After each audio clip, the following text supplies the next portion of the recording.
Hey guys, got another entry here. Oh my gosh, you can't see Michael. There he is. We're just gonna show like the quarter of his face. Typical white girl selfie. Okay, we're gonna talk about pawns and proxies and whatnot in this entry.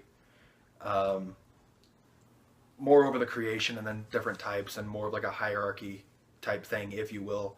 So yeah, starting off, we've got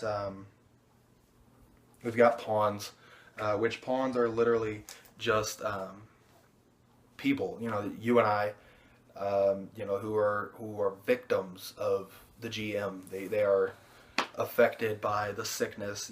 Everything. Their daily life is normal. Just as yours and I's. Except for the random encounter that they may or may not have. So I mean that's pretty much to say all I have to say on that one. And then we've got proxies.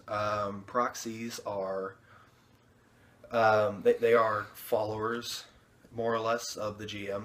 They were once pawns who have been afflicted, almost infected with a super flu, should it be called. Insomnia.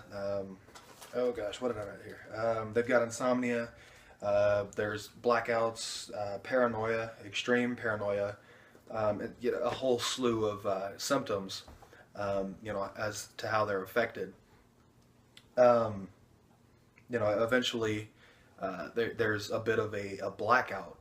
I know I mentioned the blackouts in the symptoms, but it goes beyond just blacking out, and passing out and whatnot. It transforms or transcends into almost an unconscious sleepwalk.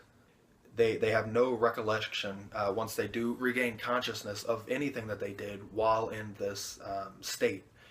Even if they are showed videos or audio or anything of that, they have no recollection as to what they did or what happened or anything like that.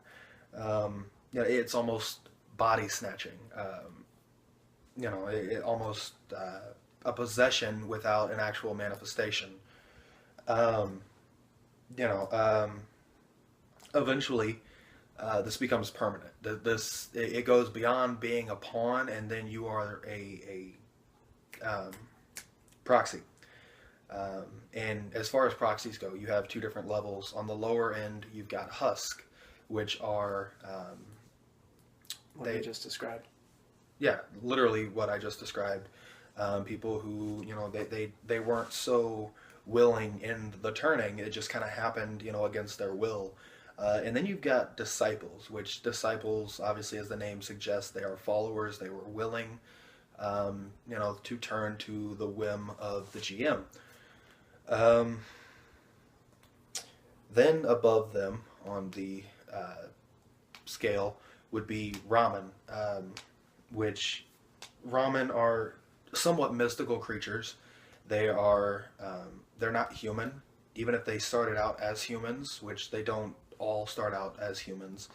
They have since then been twisted and corrupted, not only mentally but physically as well, into sometimes completely unrecognizable humanistic forms. So yeah, you've got subservient and rogue Ramen. Above them would be the fears, which fears are literally, as the name suggests, Think the rake. the rake. Yes, the rake would be an example of a fear. Um, uh, so yeah, and then we've got the GM, which let me flip this over. Um, Not that page. Can't find it. Anyways, the GM, he's gonna find it for me. The GM, he's the top dog. He is the man on top. He is the one who listens to no one because he is above them all. The GM. Oh my God! Thank you very much. The GM is a fear, but he is a fear of fears. He is, as I said, he listens to no one. He is on top of everything. He's the lead designer in this game, per se. He is the player. He is the player. His reign is not supreme. He is not above all, but he is at the same time Above most. Above most, yeah. There is, as far as we can tell, not much that he listens to, if anything. Um, it's not very apparent, on that fact why some can get away from following him and others cannot. It might have to do with the whole willpower thing. Um, but yeah, I guess that's all we've got on this one. Pretty well. All right. Stay tuned. Gonna have a few more entries, and thanks for watching.